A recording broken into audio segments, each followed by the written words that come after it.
मग आज बनवूयात हळीव डिंकाचे लाडू। थंडी स्पेशल असे लाडू आहेत। फार वेळ न घालवता रेसिपीला सुरुवात करूयात। त्यासाठी 1.5 वाटी खारीक पावडर, 1.5 वाटी सुकं खोबरं, अर्धी वाटी डिंक, अर्धी वाटी तीळ आणि हे अर्धी वाटी हळीव घेतलेलं आहे।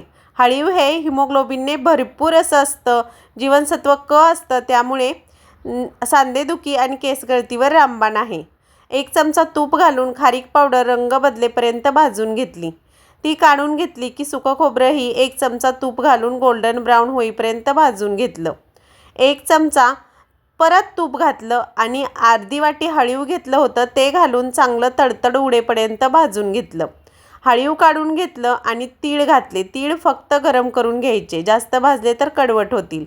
नंतर घालायचं अर्धा टीस्पून तूप आणि कुरकुरीत होईपर्यंत ड्रायफ्रूट्स भाजून घ्यायचे। अर्धी वाटी तूप घालून परत चांगला डिंक फुलेपर्यंत भाजून घ्यायचा। तांब्याच्या मदतीने अशी डिंकाची पावडर करून घ्यायची। भाजलेले सगळे जिन्नस एकत्र करून घ्यायचे।